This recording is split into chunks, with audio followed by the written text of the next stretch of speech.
in the last 10 days that I've come into your homes to give you an update on the progress of our fight against the coronavirus pandemic. I'm going to be providing you regular updates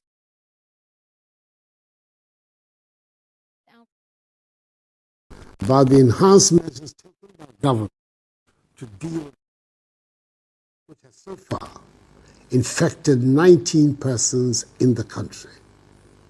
Unfortunately, one person who tested positive for the virus but had serious underlying health complications passed away in the early hours of today. I'm reliably informed that all the other 18 persons are doing well and are responding to treatment. Indeed, 8 of them are being managed from their homes in isolation. I am deeply humbled by the widespread nature of the support from you, the Ghanaian people, for the measures I have taken so far. Let me also commend both sides of Parliament for the expeditious and responsible manner in which they handled the passage of the Imposition of Restrictions Act, to which I have given assent. This morning, I chaired the daily interministerial committee meeting on our coronavirus response to review the current position. I'm encouraged by the numbers of Ghanaians who are observing the prescribed social distancing and enhanced hygiene protocols announced earlier. However, it's become necessary to take additional measures to stem the spread of the virus and protect the lives of our people. We must do everything within our power to contain the spread of the virus. Firstly, all our borders, that is by land, sea, and air, will be closed to human traffic for the next 2 weeks, beginning midnight on Sunday. Anybody who comes into the country before midnight on Sunday will be mandatorily quarantined and tested for the virus. This closure will not apply to goods, supplies, and cargo. Secondly, the Ministry of Health will not only step up its contact tracing efforts, but will also see to it that all persons who have been identified as having come into contact with infected persons are tested for the virus. More personal protection equipment are being procured to beef up supplies for our frontline health workers. 50,000 additional test kits have been ordered and are expected in the country very shortly.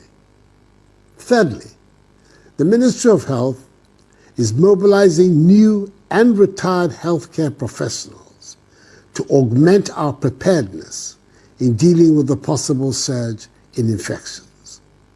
It is heartening to hear of the numbers of retired healthcare professionals who have stepped forward to offer their services. Just as it is to note the Ghanaian entrepreneurs who have responded to this crisis by producing greater quantities of sanitizers and Veronica buckets. Let me reiterate my appeal to members of the pharmaceutical industry to scale up their domestic production of pharmaceutical products. Government will do its best to support them.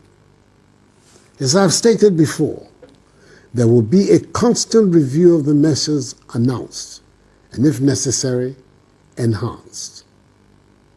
Fellow Ghanaians, the cases of localized infections require that we maintain strict self-discipline and continue to practice prescribed social distancing and enhanced protocols in all aspects of our daily lives.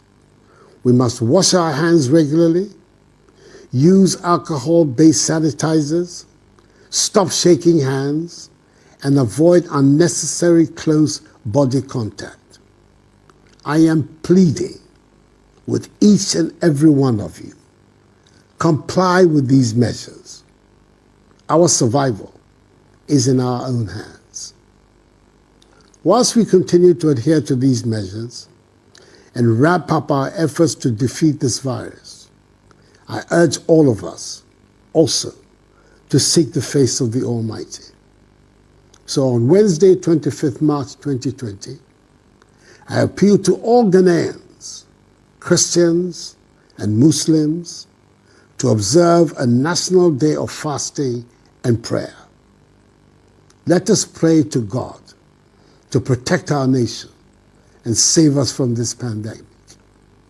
I thank the men and women of God who prayed for the nation with me on Thursday and with the Vice President on Friday for their intervention. I applaud the efforts and courage of Ghanaians in the forefront of the fight against the virus. Health workers, immigration officials, customs officials, civil aviation officials, airport staff, port health officials, police and military personnel, and other essential service providers for this yeoman's work you're doing. Our nation is deeply in your debt. Fellow Ghanaians, all that government is doing is intended to achieve 5 key objectives. Limit and stop the importation of the virus. Contain its spread. Provide adequate care for the sick. Limit the impact of the virus on social and economic life. And inspire the expansion of our domestic capability and deepen our self-reliance. There are obvious difficulties ahead of us, and we should all brace ourselves to face them. I will be transparent with you and not shirk from sharing with you the realities of our situation. But I am determined to take whatever steps are necessary to safeguard our society, our economy, and our future. I remain confident that together, and by the grace of God, we shall overcome. This too will pass. May God bless us all in our homeland, Ghana, and make us great and strong. Have a good night, and I thank you for your attention.